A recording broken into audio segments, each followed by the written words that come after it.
Hi friends, welcome to episode 99 of the Quirky Monday Craftcast. My name is Kalisha and you can find me anywhere online as Nadir Tani. I'm coming to you today from my home in Central Florida and today is Tuesday?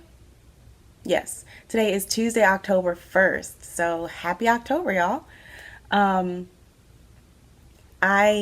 can't I can believe that this is episode 99 because I've been doing this for 3 years and that makes sense to me. But at the same time, I'm a little bit mind blown that this is episode 99. I'm extraordinarily proud of myself for sticking with this.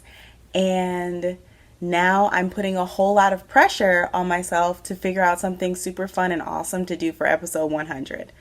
But let's just get through episode 99 and we will handle 100 when it arrives. I only have one point for admin things that I do need to address. Last week we did the random drawing from the comments for the person who was going to receive the I Am Enough bag as a gift. It was donated by a viewer of this podcast, and the winner that was pulled last week was SHARI HEINZE. So SHARI, I haven't heard from you yet. Please send me an email with your contact information. That's your name and your mailing address so that I can get this in the mail out to you. This video is going to be uploaded on Friday, October 4th. So I will give you until Thursday, October 10th to get back in touch with me with your mailing info so that I can send this out. If I don't hear from you by the 10th, I will go ahead and pull another name from the comments on that video and give this bag to another person. So SHARI HEINZE, if this is you, please send me an email. Send the email to QUIRKYMONDAY@gmail.com. That is in the down bar if you need any spelling or anything like that. And I will need your name and mailing info. That's the only thing I think for admin.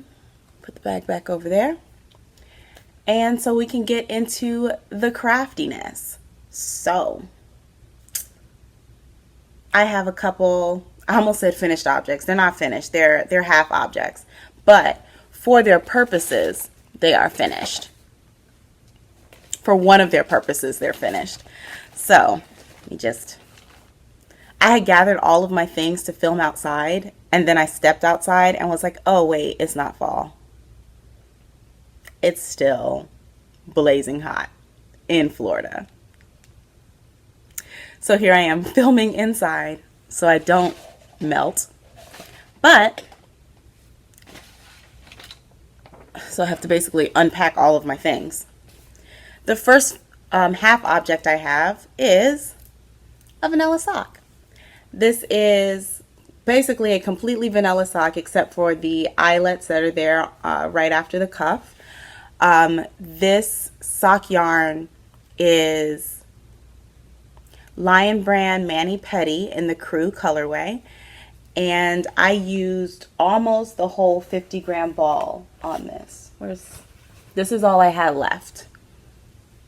I haven't weighed it or anything, but it's not that much. I did my go-to sock recipe, which is 64 stitches on a 2.25 millimeter needle, which gives me a gauge of 8 stitches per inch. I forget how many rows I worked for the leg. I do a short row wrap and turn heel down to 10 live stitches. And then I did 72 rows on the foot and a rounded toe. That is that. I do a German twisted cast on as well, and then the toe is just Kitchenered at the end. This was just plain vanilla knitting, you know, the project you throw in your bag and carry it with you. So I'm going to go ahead and cast on the second sock for this so that I can get it to the point of mindless knitting. And that one will probably be done in another couple weeks because I'm not really pressed to have these finished, but I really do like the way that the colors worked up.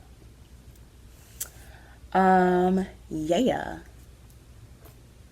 The next half object that I have is another sock, and it is, dun, dun, dun, this is the Camp Kalakwa sock. So this is a new pattern that is actually the sister pattern to this one.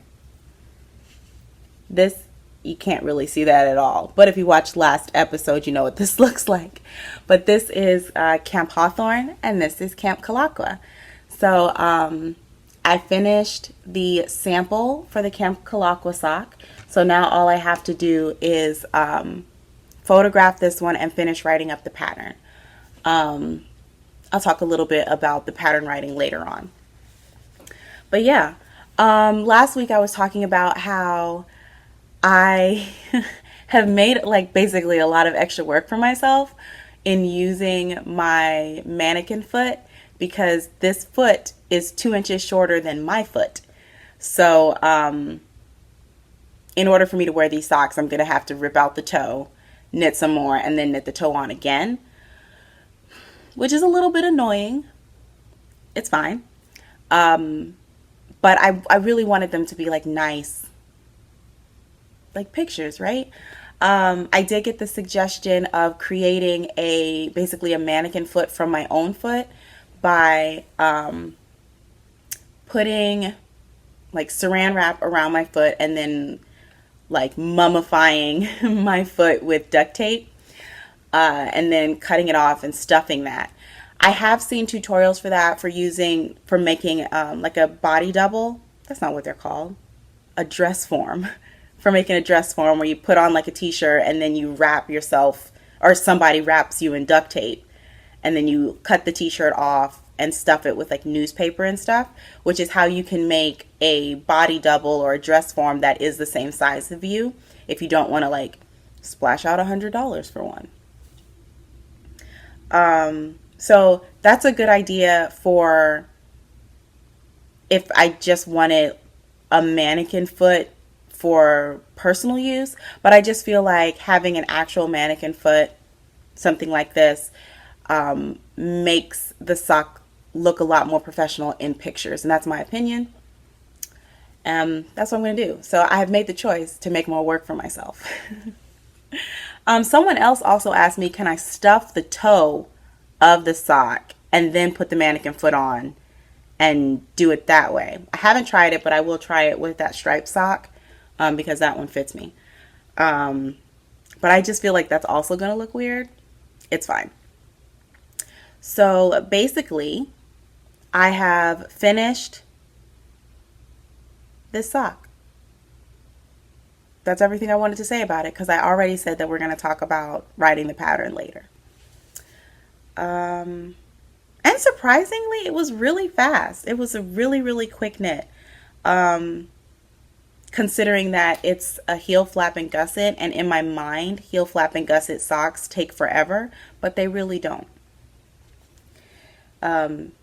Especially when you know what you're supposed to be doing. So I need to memorize the heel flap and gusset, because I feel like those actually fit my foot better than the short row heel that I normally do.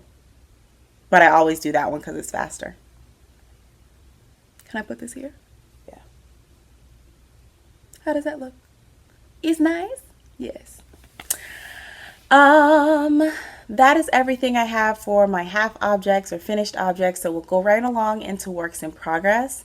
I haven't cast on any of the mates, so I am dangerously close to second sock syndrome land, because at the present moment I have 3 single socks that all need mates. So I need to hurry up and get on that before I just lose steam altogether. But the works in progress that I do have are, I think I have 2. First of all, I wrote my notes in neon pink marker and orange marker, which was probably not the best plan since I set my notes like a little bit far away on the table. So if I'm squinting off into the distance, that's what's going on. I can't see my notes. Okay. So I have a couple works in progress. The first, I'm going to put up a picture because it's really big. This is, I'm calling it the 7-year quilt. Few episodes back, I don't even remember how many episodes back, I showed you guys a quilt that I started 7+ years ago when I lived in Alabama. And I started hand quilting it and then completely lost steam. And then it's just been sitting and mocking me from the corner. So I showed you guys the quilt and I said, hey, you know, keep me accountable. If you don't see this quilt for a while, just remind me, like, hey, how's that quilt going? Somebody definitely came for me in the last episode's comments. They were like, hey, how's that quilt? And I was like, oh, accountability. And at that time, I had not even touched the quilt. Like, it was still in the same spot from when I brought my things inside from filming that episode. I'm the worst. But, so because that loving and caring subscriber decided to keep me accountable to my own word, I did some work on the quilt today. And, okay, if I'm completely honest, there was a couple days, like a month or two ago or whatever, when I was like, you know what, I'm going to work on the quilt. Let me get it together. And the hand quilting I'm doing is in like a flower pattern. And I had a stencil that I purchased from Joann's in Alabama. And that stencil has gone missing. So I was going to go back to Joann's and get another one. However, they have a plethora of stencils, none of which are the one I needed. So then I was trying to figure out what to do, like how I can make this work. And I decided to make my own stencil. Let me, where did I toss it? I don't even know. I tell you, man, I start working on things and it's like I just toss them into a black hole. I don't know where anything is. Oh, here it is. So this is the tracing paper of like the pattern that I'm hand quilting on this quilt. So to get this picture, I took a Sharpie marker, I put my tracing paper on top of the quilt, and then I squinted to see the stitches through the tracing paper, which is why some of these lines look 18 kinds of crazy, but it's fine. So then I took this tracing paper and the same Sharpie and put it on and traced it onto here. Now, I was feeling all good and proud of myself when I traced this pattern on here because it looks really nice, right? Yeah. And then I decided to, cut out my stencil. Except I was supposed to cut out the lines, not the space inside it. So I ended up having to make another one and then cut out all of these little lines. And that got really annoying really fast. So I only cut out 4 of them. And so I have this much of a stencil. And I traced it onto the back of my quilt with like a washable marker because I couldn't find any of my chalk pencils. And I knew that if I stopped what I was doing to look for the proper materials to trace this pattern onto the quilt, I was going to run out of steam and not do any quilting. So I was just like, it's fine. I'll use a washable marker, put it in the washing machine. It'll wash out. It's all good. We're fine. So I did that, traced a whole column of the flowers, and I started quilting it. So here is the picture of how much of the quilting I got done.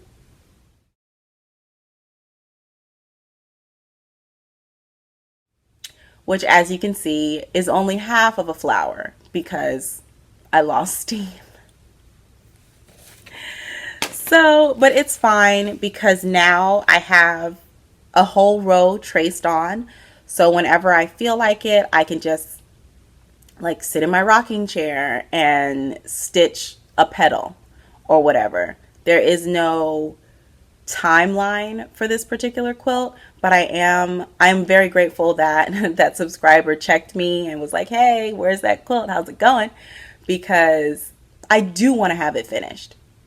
I want to have it done. I want to have it usable. I don't want it to just sit around, and gather more dust. So that's that work in progress. The other work in progress I have is another gigantic project, which is the traveling corner to corner blanket. If you remember last episode, I was talking about how when I finished the high-low sweater, which, side note, the high-low sweater is live. If you were looking to make your own high-low sweater by Desamore Designs, it is live now. But I was talking about when I finished the test crochet for the high-low sweater, I was having a lot of pain in my elbow right here. And so I wanted to take a break from crocheting. Which, of course, like I could probably crochet like a little bit at a time, but I had no business crocheting on this corner to corner blanket. But I'm the kind of person that when I make a commitment to do something, I'm going to follow through with that commitment, first of all. Not to my own detriment, though. It may take me longer to finish whatever it is to reach whatever goal I've set for myself, but I'm going to do it. If I gave my word, I'm going to do it. And I have the blanket sitting like in my crafting little area, so I see it. I know that this is something that needs to be done, especially since I'll be sending it to another person after me. But I feel a lot of pressure. Now, whether that pressure is an actual pressure or a perceived pressure, it'll still like sit on my chest. So the person who started the whole traveling C2C blanket kind of, checks in like every episode almost, like, hey, how's that blanket going? Hey, how's that blanket going? And it really stresses me out. So I sat down today and I crocheted like I think 1.5 rows on it, and I shouldn't have done that. I shouldn't have. Because my elbow's hurting a little bit now and my fingers are a little bit tingly. So am I supposed to ice my elbow? Somebody help me. What should I do if I'm having that crochet pain in my elbow? The first thing you should do is not succumb to the pressures that other people place on you, is the first thing you should do. Listen to your body and take care of yourself. But do I put heat on it or ice? Somebody out there probably knows. You guys know everything. Help a sister out. But this is the blanket, and it's living in the bag that it came in because dog hair is like glitter. We know this. And these are the rows that I have done since I received it. I've done 6. Yeah, I've done 6 rows, and I think we're supposed to do 10 to 12 rows, so I'm about halfway there. I'm definitely putting this down for a while because I was doing a lot of other crafting, a lot of other making and stuff since finishing that crochet sweater and resting my elbow, and it stopped hurting, and I kind of felt like, okay, I'm fine. I can do other things. It's fine. But when I got like halfway, not even halfway, maybe like a quarter of the way into the row that I was working on, like the most recent row I finished on here, it flared up again. So yeah, it's gonna get done. Little by little, it will get done, but I'm not gonna sacrifice all of my other crafting ability to crochet on this blanket. And I hope that doesn't come off like rude or anything, because it's not. Like, making is a huge part of me, who I am as a person, what I love, what brings me life, what brings me joy. And just the thought of pushing myself too far on one project to the detriment of all other projects, not gonna happen. So this will slowly get finished, and when it gets finished, it will get moved on to the next person. We are calm about it. We are cool about it. I gave my word that it will be done, and it will be done.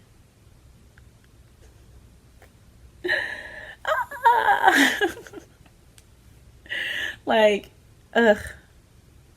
It's still a little sore right now, and I think it's been like 3 hours since I crocheted on that blanket, and my elbow's still a little bit sore. Too bad I can't crochet with both hands. Then I would have 2 sore elbows and not be able to do anything. So I'm just really glad that crocheting and knitting use different motions. So I can knit, you know, like this is some of the motion that goes with knitting. So I'm not rotating my wrist or anything, or my arm for real when I'm knitting.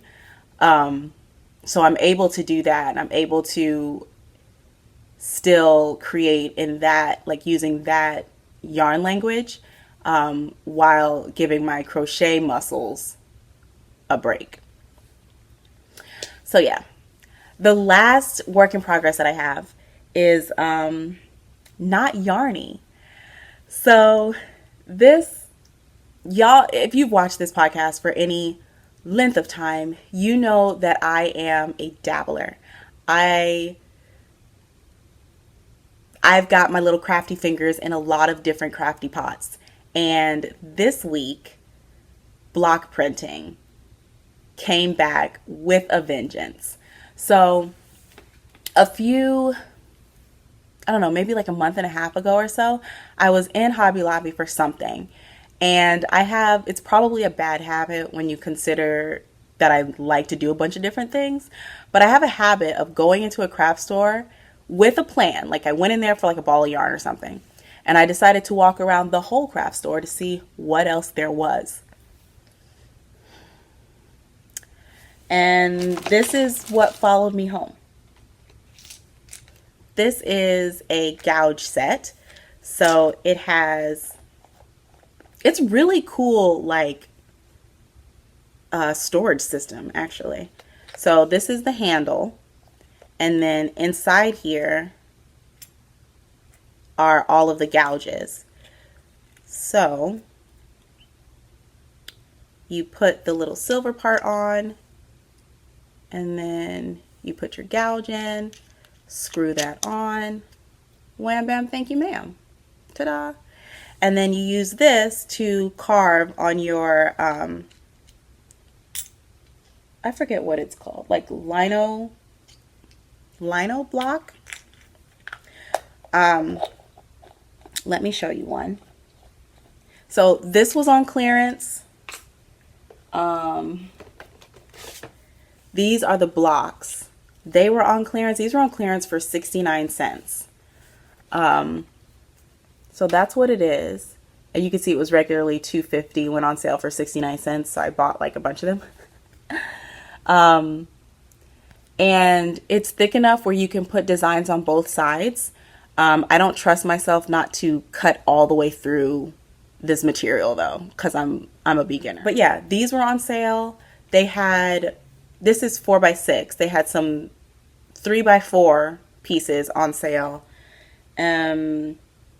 And they also had the printing ink on sale. So this is the Speedball block printing ink. It's just a water soluble ink. So this is like so water soluble. I was not expecting for it to wash off of my materials so quickly. But yeah. So the idea that captured me was, it stemmed from the bags that I did for suicide awareness. So the statements, I am enough, refuse to sink, and keep moving forward. And I thought, what can I create that will allow me to put these statements on things that I'm not depending on being able to drive to the library, have the sewing studio open, being able to go in there and do this. What can I do that I can do from the comfort of my home? So I did some block prints of them.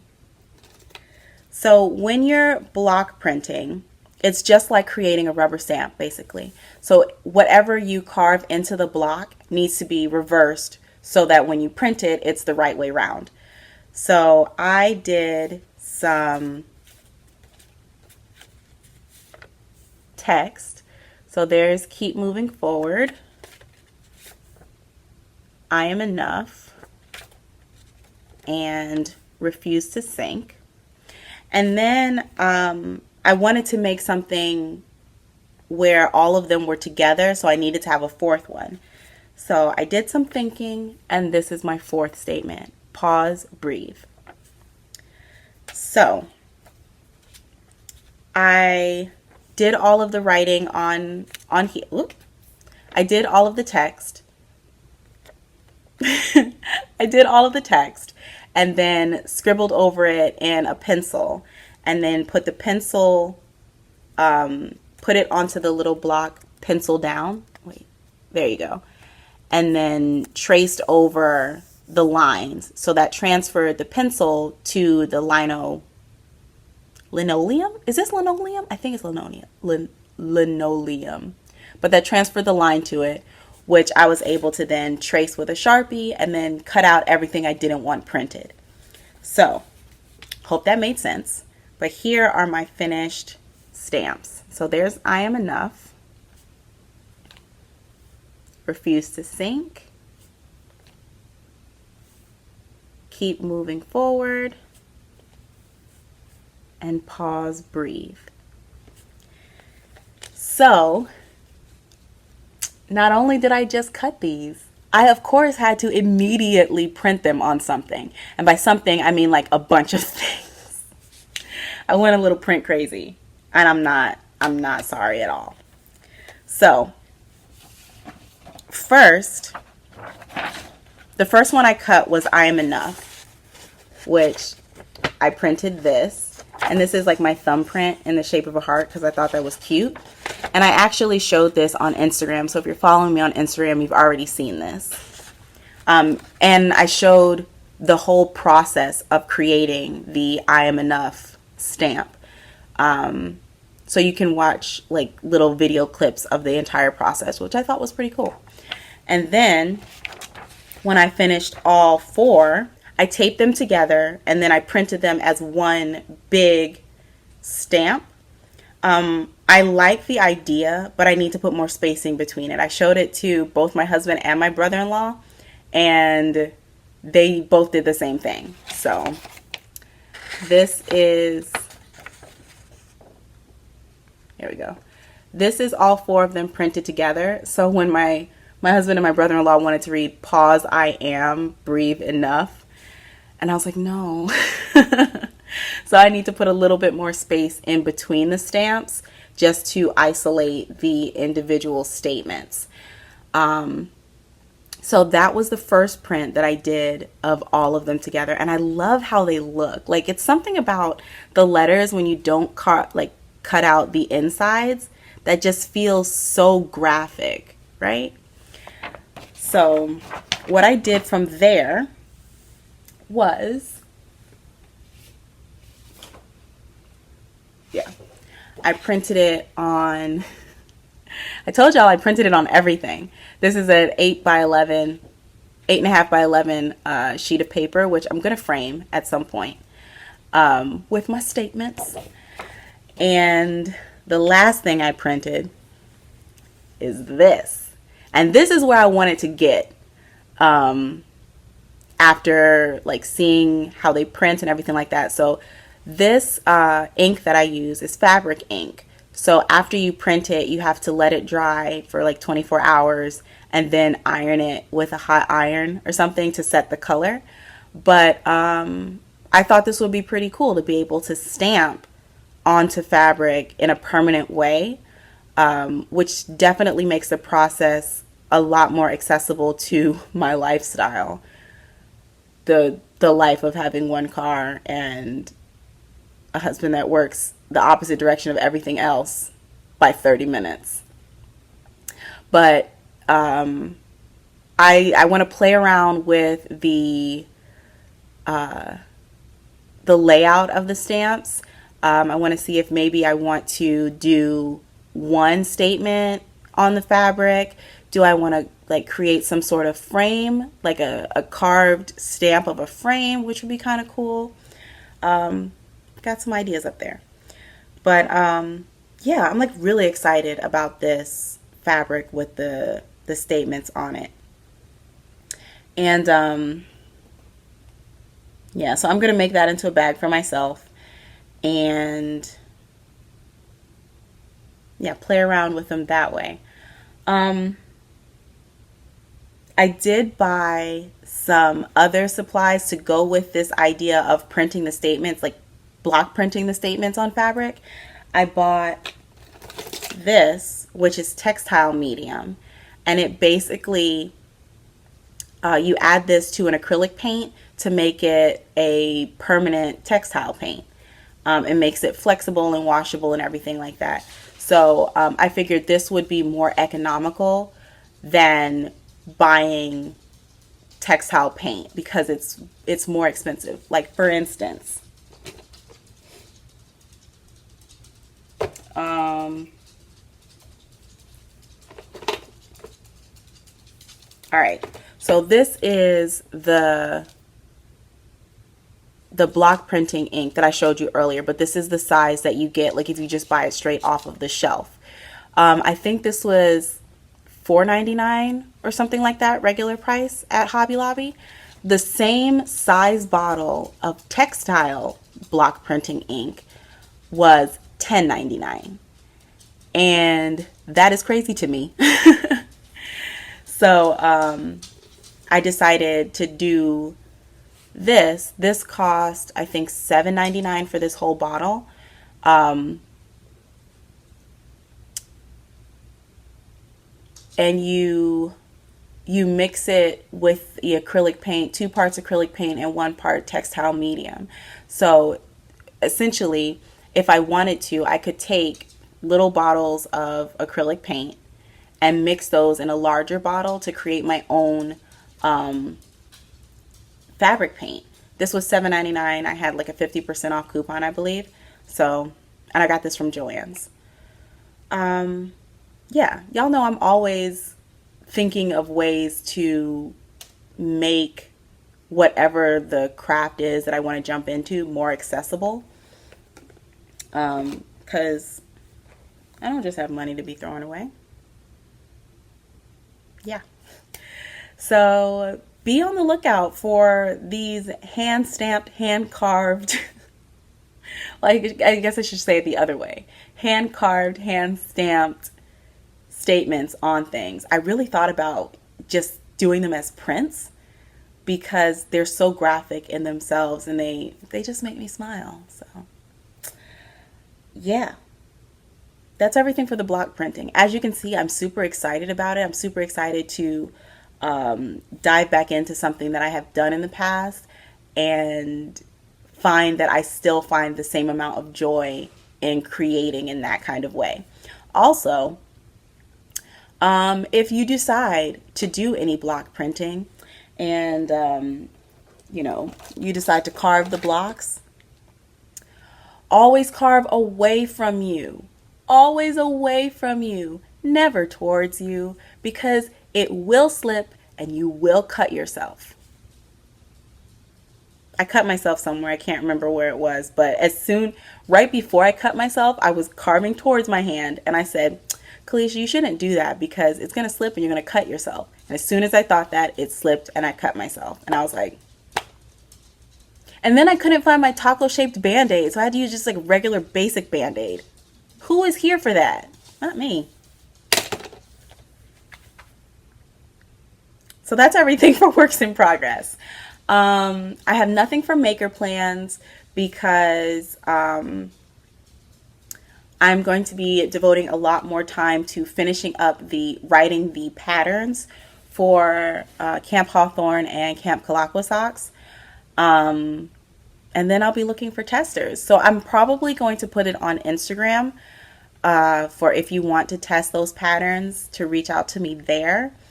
And each pattern has 3 sizes. That's the end of that statement. I don't know why the end of that sentence sounded weird. Each pattern has 3 sizes. So yes, let's jump into Stashquisitions, because I kind of showed you some of the new things that I've purchased with my block printing desire. But side note, I thought that they were getting rid of block printing supplies at Hobby Lobby, but they weren't. They were just getting rid of what they had and then replaced it with the same products. I was able to get the things on clearance, so I'm not complaining. But I went back the other day and I got this piece. This is a 9x12 piece of lino. So I can either carve something giant, which I probably won't do. I'm probably going to use it to cut up and make different size pieces. Yes. Yeah, so because they were doing a bunch of clearance around block printing, I was able to get some block printing inks. They also at the same time were clearancing out stamping inks, not stamping, like fabric stamping ink. So the ink that I used for this, I got on clearance. And then they also had stencil inks on clearance as well. So I went ahead and got a bunch of the clearance things from the stencils, and those are on sale for 99 cents, I think. Let's check your work. Were they on sale for 99 cents? Yes, they were regularly $3.99. I got them for 99 cents. So they didn't have any black in this stencil fabric paint, of course. So I got the primary colors so that I can mix whatever I want. I got primary colors and gold and silver. And then this past Sunday, I went to the Fall Fiber Festival that my library puts on. And I apologize right now for anyone whose library is not as crunk and excited as mine is. I feel like they're always doing something at my library. Like, a lot of things happen at my library. So they had a Fall Fiber Festival where they had a bunch of different vendors come together for like a marketplace. They also did it was like not a fashion show, but they had where you could enter your items, kind of like they do in a state fair, where you can like make something and you enter it and it's judged and you get like awards and stuff. They had something like that. And there were a lot of hands-on activities. There was a station where you could learn to use a loom. I don't remember what kind of loom it is, but it's the one you sit in front of and it's got the pedals and you move the things and if you know, you know. If you don't, then it's a really big piece of equipment that makes fabric. There was a station for the Orlando Spinners Guild, I think. And they had their spinning wheels and drop spindles out and were showing people, you know, hand spun fiber and hand spun yarn. There was a community weaving project, like community tapestry weave project. there was a giant yarn installation, like yarn bomb installation, and it was under the sea themed. It was amazing. Hopefully I'm overlaying video and stuff of what was there, because I did take a couple clips. I wanted to vlog more when I was there, but of course I got in there and immediately burst out into a nervous sweat and did not want to walk around with the camera, because I was by myself also. Yeah, so there were lots of different booths there, and it was pretty cool. So I ended up talking to one of the makers. She's called Macrame Momma, and I ended up talking to her randomly for quite a while, actually. I think one of the things I noticed about myself while I was there was that when I get nervous or anxious, I tend to talk a lot. And part of me, when I was talking to her, in my head, I was like, oh my gosh, Kalisha, shut up. Stop talking. Why are you talking about this? Like, you just need to walk away. Walk away now. She probably doesn't even want to talk to you anymore. Oh my gosh, you're just talking her ear off. You're boring her. Oh. But, yeah, at one point she gave me this, which is a hair clip. It's macrame hair clip. And I haven't figured out how I want to wear it in my hair yet. It's probably going to be like cute as something like this. And it's a very, like, I don't want to say retro green, but like an antique green that I feel like will be really cute during Christmas. So let's see. I don't know. Maybe when my locks get a little bit longer. Oh, it's not that bad. The faces that you make when you're trying to do your hair, right? But when I sit like this, then it kind of looks like there's a little pickle on my head, right? I tried it on in the bathroom at the library, and I looked at it, I was like, oh my gosh, it looks just like a pickle. And then I could not unsee it as a pickle. So you're welcome. So yeah, I think it's really cool. I do need to figure out how I can wear it and it not be pickly. But I really like this tone of green. It's like an olive green, which is really cool. Yes, so I did pick up a couple things from some of the vendors. I will show you this one first because it's like the smallest. Hi, my name is Kalisha and I have a billion things on my key ring. And only 2 keys. There's only 2 important keys on here. But I got this. It's a teeny tiny sock blocker. And I want to make a teeny tiny sock for it. And I know that Caroline of the Mind and Muse podcast has a pattern for a tiny crochet sock. So I'm probably going to do one of those for my teeny tiny sock blocker. And this came from the company YBSquared. And, or YBSquare. Something like that. I will link them down below. But they also had Turkish spindles and lots of project bags of different sizes and shapes. They had these in like 5 different colors, and then they had some wood ones. And little enamel pins with different animals with yarn balls. So those are really cute. So I got one of these to go on my keys because there's a bunch of crafty things on my keys. So if you remember, this is Quirk the Snail. My friend Jen gave him to me for my birthday. And this is my little girl from A Gullah Girl. I got her at the Fall Festival last year, the Fall Fiber Festival last year. And she just hangs out on my keys with me. And then this is a pom-pom because why not? And then I have my little Black Panther. And I'm so happy that his body has not fallen off yet. I probably just jinxed it. That was probably a jinx. Sorry, Black Panther. If you lose your body, my bad.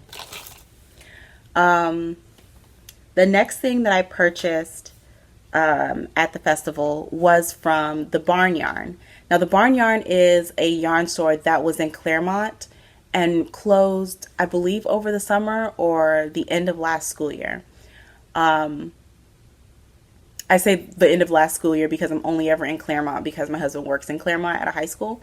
But they closed and I was sad. And then I saw them on the map for the fall festival, the fall fiber festival. I was like, oh my gosh. And everything on their stall was buy one, get one free, which was awesome. So I got fiber for spinning. I really went back and forth with this one because I just bought some yellow fiber, but it's so bright and sunshiny that I was like, I'm not going to be sad that I bought more yellow fiber. It's beautiful. Look at how bright it is. Look at that. And then this one is like a pinky antique rose kind of color. And it's just, it's different than any of the fiber that I currently have. And I really like the color. I like how muted it is. Any of the colors that I have spun in the past have not been muted like this. I tend to gravitate toward the bright, like in-your-face colors, the strong colors. So I wanted to try something different. And then the last thing, oops, is this fiber. More yellow, more gold and orange. But this colorway is Phoenix, and this is by Twin Mommy Creations. This is 100% Cordale. I really like that. It's 1 ounce. So I'm going to probably split it in half, like split the braid in half lengthwise, and then spin it end to end, and then 2-ply them together. But I really like Cordale. Cordale was one of the first fibers that I spun when I first started spinning. So I like, and just this section here, she had 3 of these, and it says got fiber, but she had 3 of these on her stall. And this was the one that had the most orange and yellow in it. So, of course, I went for that one. But those were everything that I picked up at the Fiber Festival. Then I met up with why am I looking over there? Camera's right there. I met up with my friend Jen, and we did a yarn leftover swap. So, what did I do with it? Oh, here it is. She gave me her leftovers which was funny because my leftovers that I gave her were also the same dyer. This is String Theory Colorworks, the Displacement Base, which is 80% Superwash BFL and 20% nylon. And the colorway is Glucose. And the stripe pattern is 7 Rose Mint. They go 7-3-7-3. So it goes mint, black, dark pink orchid black, electric violet black, sapphire black. So that's what that looks like. And I don't think I've knit with BFL nylon yarn yet. No, I don't think so. So this is going to be a new experience for me. She said it's 35 grams. So I'm going to have to put in a contrast heels, toe, and cuffs. Because I have size 10 feet. Yay. But yeah, she also gave me this. She made a really cool top out of this yarn. This is Remix Light. I just used this yarn for my retreat shawl earlier this summer. It's 100 grams for 100 meters. It's classed as a 3 weight, which debatable. But it's 30% nylon, 27% cotton, 24% acrylic, 10% silk, and 9% linen. The colorway doesn't have a name, but it's like a beautiful deep teal color. And I have a bunch of this in my stash right now, set aside to do the Milu shawl by Tammy Gore. And I feel like this might kick one of those out and get classed in for the Milu. Not sure yet. I've got to lay them out and see what color order I want to do. But this yarn is really, it's really soft. It's really light, very Florida appropriate. So, you know, I'm always here for that. And she also gave me a couple books. She gave me Cool Crochet and Sensual Crochet. Sensual Crochet is basically like a lot of like lacy kind of crochet outfits, which I'm like, okay, I can dig it. Florida's always hot, so show a little skin. But I've already found a pattern in the Sensual Crochet book that I want to do. Let me show you.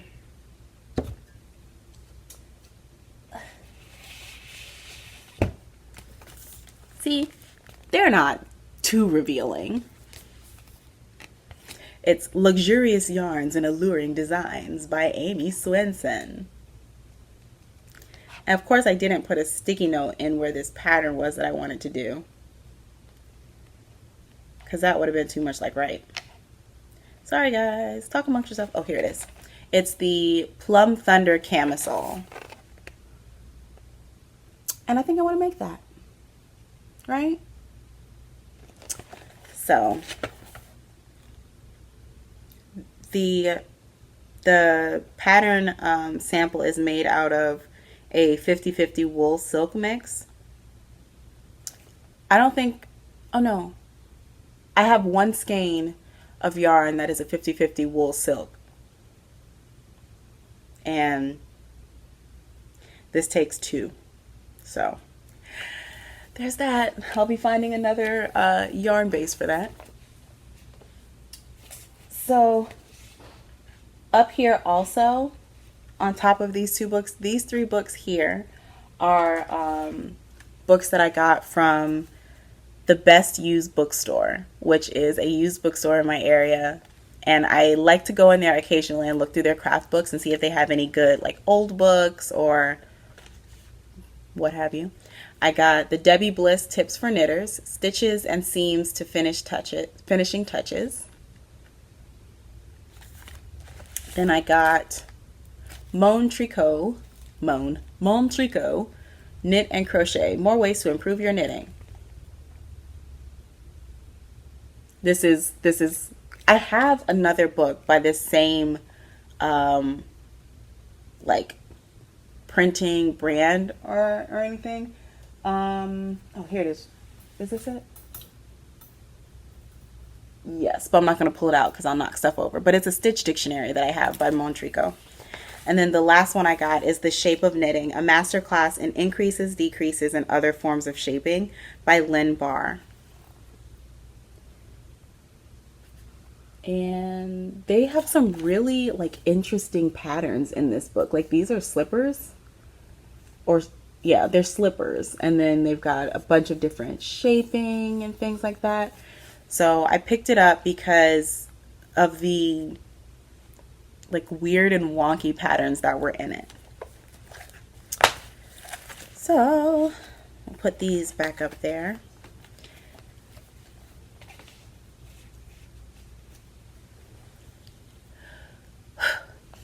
Okay, so that's everything that I got at and before the Fall Fiber Festival that was held at my library. The next stash position that I want to tell you guys about will also take us into Kalisha and the Babe, because yes, Kalisha and the Babe is back.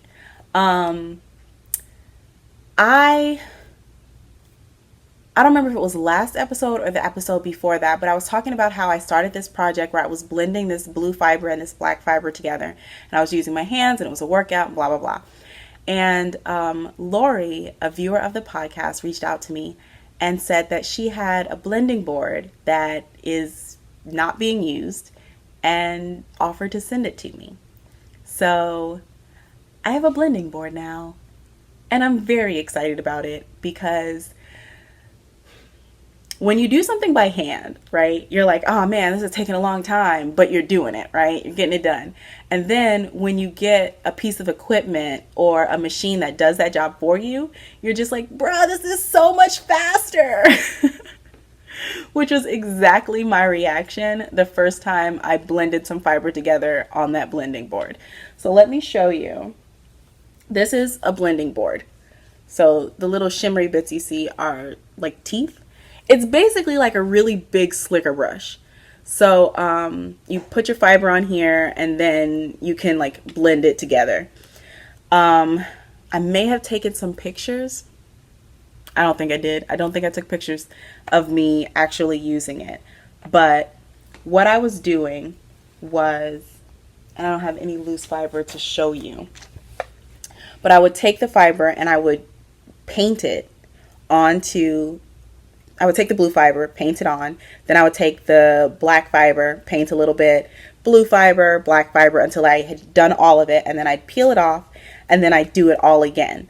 And about 2 passes over this blended the fibers really well together. So I finished blending all of my, this feels really good to run my hand onto. That's a little bit weird.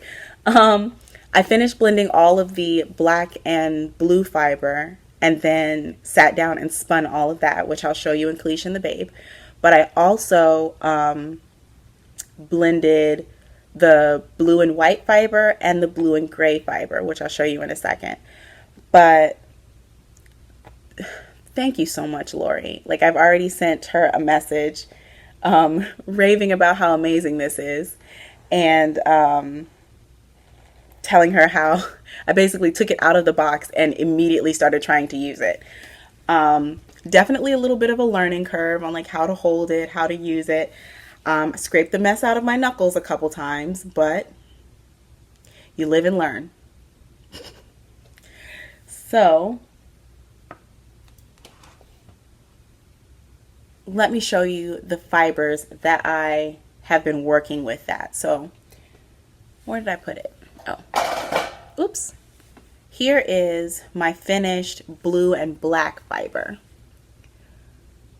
So it's a little bit thick and thin, just a little thick and thin. The blue fiber is the, do I have the label? This is the fiber that I got from, nope, label's far away. Oh no, here we go. This is the blue and black fiber. So this is the first set of fiber from this collection I'm putting together. I have no idea what I'm going to do with it, but this is the first one. So the blue fiber is from Hobium yarns, and it is 50. It was 50 grams, 100% wool, and it's for felting, or it's marketed for felting. So when I saw it on their website, they reached out to me and sent me some of their yarn and fiber to try out. But when I saw this fiber on their website, I looked at it and I said, I bet I can spin that. And it spins really well. The staple length is pretty long. It's about maybe that long. So it was really nice for spinning. The black fiber is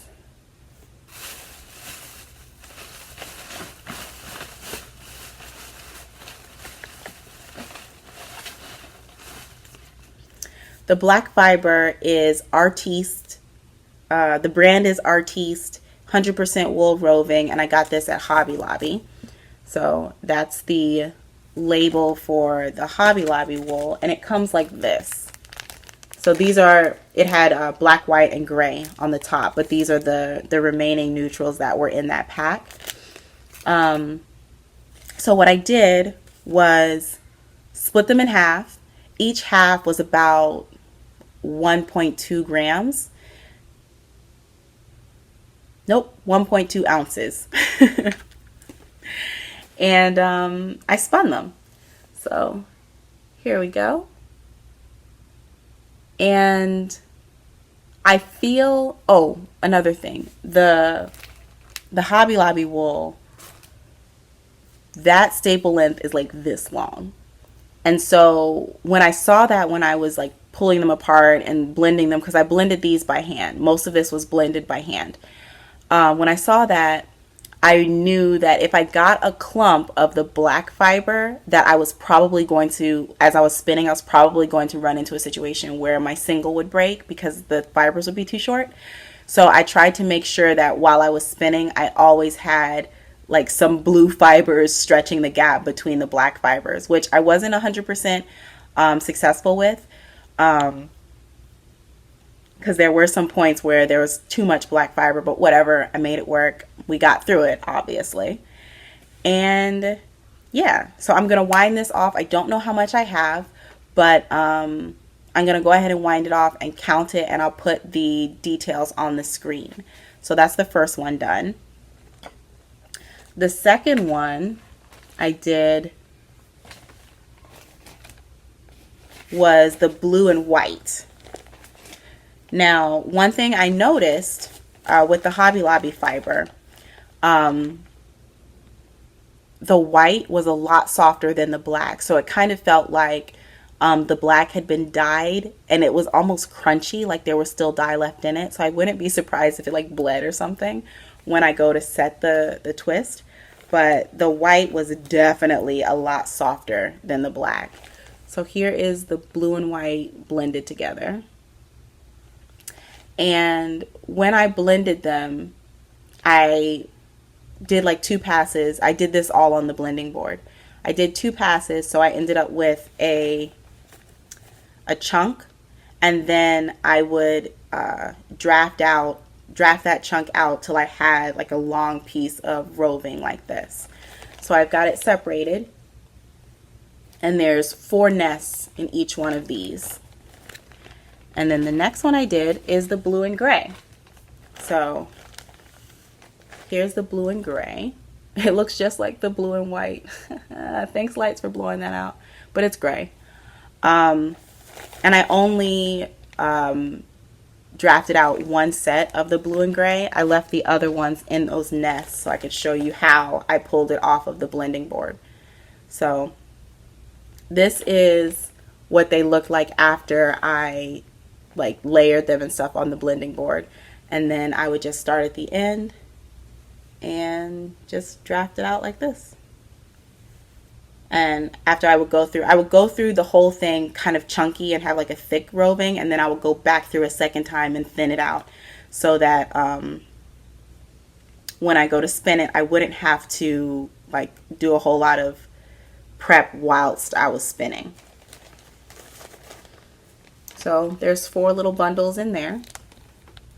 And yeah. So I'm going to be spinning those. I'm still trying to come up with an idea of a project to use for them. But I think since I basically have created a gradient where I've got the blue and black, the blue and gray, and then the blue and white, I want to do something where they blend together. So I don't know if I'm going to do like a cowl or something like that. Not sure. Maybe like it all really depends on how much finished yarn I have. So who knows, guys? Who knows? We'll be watching that project take form over the next couple weeks. But that's everything I have for Kalisha and the Babe. And we have another comeback. The comeback of Black Fibers, Black Threads. Yay! So this Black Fibers, Black Threads is kind of special. What am I talking about? It's kind of special. It's very special. So a couple weeks ago, I think I told you guys that I had done the Ancestry DNA. I may not have mentioned it on here. I don't remember. But I definitely put it on Instagram. And I did the Ancestry DNA. And they said it would, like, the information said it was going to be like 6 to 8 weeks for you to get your, like, ethnicity estimate back. So going about my business, I'm like, oh, 6 to 8 weeks, it's fine. 2 weeks later, these people were like, your results are ready. So, of course, since it was so fast, I was like, oh, y'all ain't going to tell me anything interesting. You guys came to that conclusion too fast. So, yeah, I got my ethnicity estimate, which I'm not gonna lie, I got a little teary when I was looking at the results, because it's such an amazing thing to learn about your roots, like where your people are from. And for people that can say, oh, my parents or my grandparents are from this place and they came to America at this time and blah, blah, blah, blah, blah. And they have that connection to their ancestry. I feel like it's almost like a normal thing to be like, oh yeah, I'm this and this and this. But for me, not having that knowledge or not having that information has always been a point of a big question, like where, what, who am I, right? And so these are my results.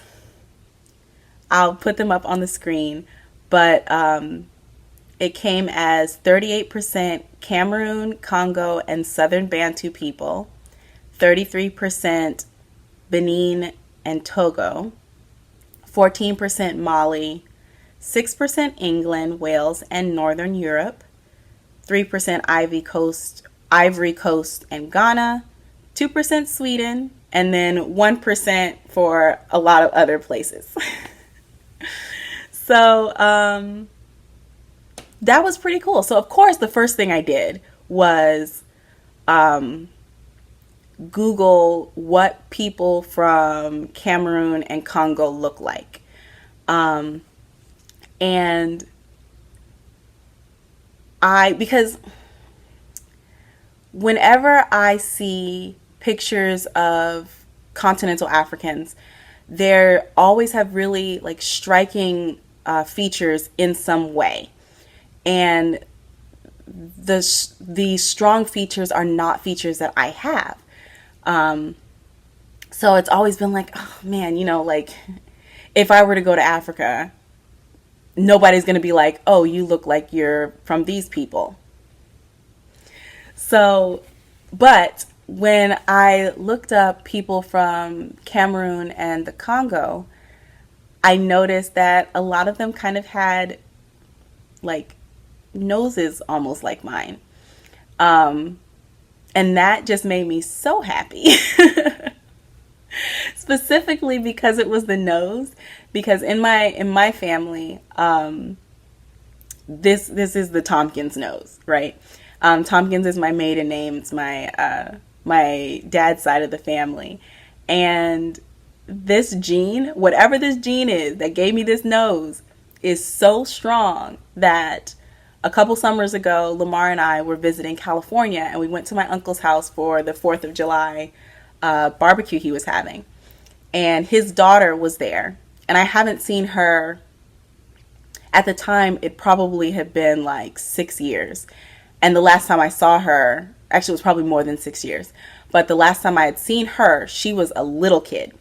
So she wouldn't have the memory of meeting me, right? So I saw her and I said, do you know who I am?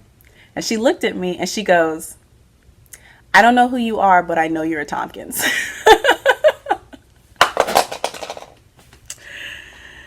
That nose can't lie. So when I looked up people from Cameroon and Congo and that area, and they kind of had similar noses to me, it just made me feel really good on the inside. Like, oh. So I have been talking to my mom a lot about this ethnicity estimate. And I was like, Mom, you've got to do the DNA thing. Like, we got it. Like, next time it goes on sale, we going to get you set up so you can just, spit in a little container, mail it off to the people, and find out what it says about you. I'm excited about this. So that was the first thing I did when I got the results. The second thing I did is where the Black Fibers, Black Threads comes into play. Second thing I did was Google textiles from these areas. And I already knew about mudcloth, which is a textile form from Mali. And it's also called Bogolan, I think. Bogolan Fini, I think. But previously, early in Black Fibers, Black Threads, I did a segment about mudcloth and the different symbols that you will see in mudcloth and what they mean and stuff like that. And wanting to convert those symbols and imagery into a crochet or knit pattern. So that's where my mind is, right? So with Cameroon, where's my notebook? With Cameroon and the Congo, I did find two types of fabric. Well, one type for each country. In the Congo, the textile form is Kuba cloth, and it's a very highly detailed fabric. There's a lot of surface embroidery, a lot of surface design with it. I was looking at different examples of Kuba cloth, and a lot of it is very geometric, lots of right angles, repeated patterns. Most often they have a tan background with black accents. So like the background will be tan, and then the contrast color is black for all of the patterning and everything. So something like that can very easily lend itself to a crochet or knit pattern, which is definitely something I want to try. Especially since I've done color work now, I'm invincible. Just saying. The fabric, the textile form that I found from Cameroon is called Togu. I think that's how it's pronounced. But it has most of the patterns that I had seen, or most of the fabric examples that I saw were black based, like their background color was black, and then they were also heavily embroidered. But they were embroidered with lots of reds, oranges, yellows, greens, and whites. So that strong contrast between the background color and the foreground color. There were a lot of what appeared to be kind of like cable twists, like where there are two strand cables, but they weren't like cables that are close together like this. They were like, get it together. I can't. I'll put up a picture so that you can see what I'm talking about. But they were wide curves in the cables. There were lots of triangles, stars, repeating symmetrical images or designs. That's one thing I noticed a lot in that type of fabric, is that most of the icons or images or shapes that were put on this type of fabric had a vertical symmetry, meaning if you put a mirror down the middle of that item or that image, it will be the same on both sides. There was also an emphasis on yokes. So a lot of the garments that I saw had a very distinct yoke, and it would be like patterned in it, like by itself, and then like the rest of the outfit happened. So I thought that was a really cool accent or identifying factor as well. And again, something that can very well lend itself to the construction that we're used to when it comes to crochet and knit garments. So your girl is super excited to explore the textiles and patterns that are used within these countries that are in my DNA. And I'm so excited about this. I haven't researched, or I haven't found, I haven't researched the textiles that come from Benin or Togo yet, but I'm definitely going to do that. and oh my gosh, like if I could create something that incorporates these types of textiles or draws inspiration from these different countries' textile traditions, I think that would be so cool and so special to me. But yeah, there's definitely no timeline. I'm not saying I'm going to start this tomorrow or today or anything like that, but I'm just really excited to find this information, and really excited to see how I can internalize this information as well as use it as a way of expressing my own creativity. So that is Black Fibers, Black Threads for today. What is a Kalisha made out of? So yeah, that is basically everything. This episode is crazy long, so if you have hung in there with me, much love to you. That is everything. I did have some things written for Life and Whatnot. Basically, it's holiday season in the studio already. I know. It's just October, but that basically means it's Christmas in Photoland. We got our Christmas backgrounds 2 weeks into September, and yesterday was the first training day of our new hires for Christmas, and I don't know if I'm ready, guys. I don't know if I'm ready. But as we get closer to the holidays, we are also getting closer to Vlogmas. And I'm doing Vlogmas again. So I'm trying to come up with a new intro. So I got to start thinking about that so I can get it filmed and ready. So excited.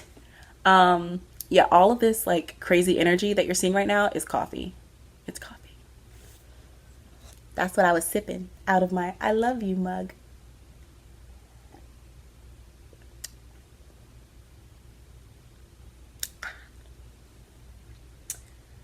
But that is everything, my friends. I hope you have a wonderful day. Have a wonderful weekend, week, everything. Leave a comment down below of something good that happened to you at any point, so that we can all like share in that positivity. That's everything. Okay, bye. Have a wonderful time.